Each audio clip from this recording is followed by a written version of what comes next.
Hi, my name is Emma and this is żfinBlinks, a new online program by żfinMalta dedicated to the making of dance. ż Blinks are short videos that explore the ways we can create choreography, and each month we will investigate different choreographic tools as well as their development over time. Through the analysis of a range of works, from solos to large ensembles, we'll look at how dance makers can compose. In this month's episode, in light of our recent performances of żfinMade, we are looking at solo choreography. When there are two or more dancers in a space, regardless of how abstract or disconnected their movements are, to an audience there will always be a perceivable relationship between them. As a viewer, we draw meaning from physical connections and eye contact. We look for patterns, lines, and complementary and opposing shapes or dynamics.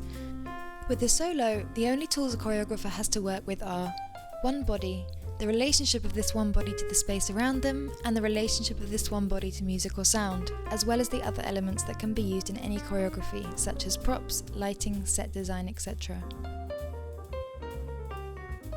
Many choreographers use quantity of bodies in a space to help convey imagery. A simple tool like unison can amplify visual imagery, but without, these desired effects have to be created with movement of one body alone.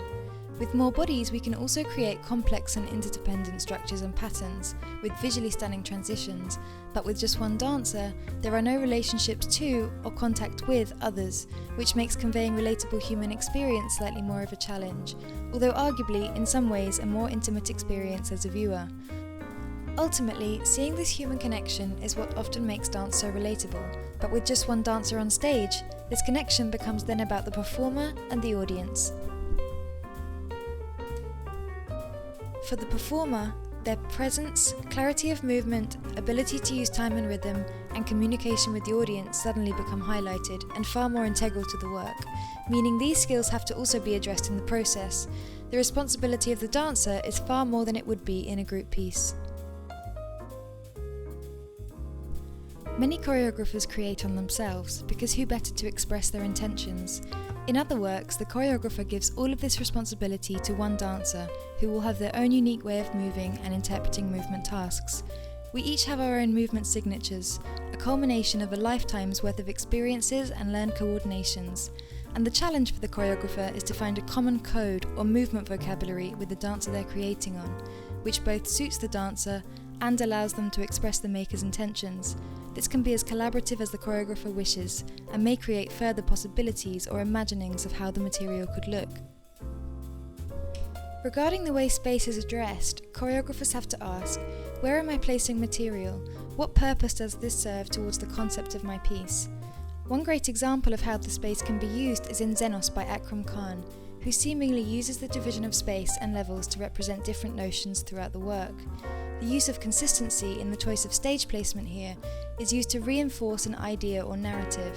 When the dancer is in a certain space, the audience will understand the meaning or know what to expect, as that space has been defined with an attached representation or symbolism.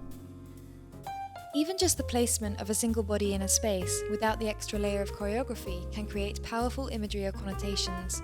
The use of the centre stage is often thought of as one of the most powerful visual images, and is the point of most symmetry and balance. But what are the effects of having a single body alone in a large empty space?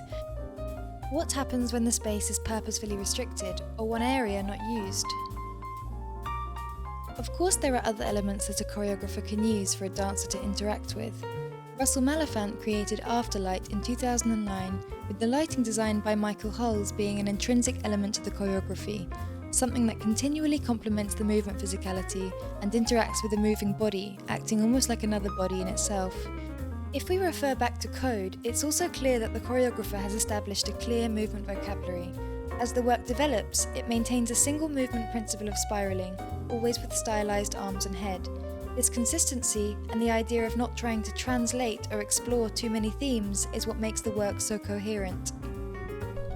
Other solos, like those created for Threaded Fine by Rosemary Lee, although accompanied by lighting and live music, provide a purposefully bare stage, the barrier between performer and audience being only a chalk line.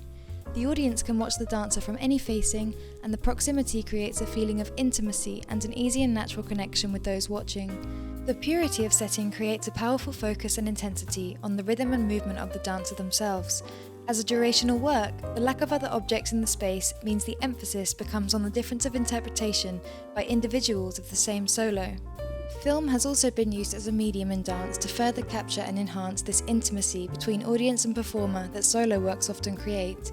The camera becomes the audience's gaze, and the director or choreographer can direct the viewer experience with even more precision to the exact shape or expression they want to enhance.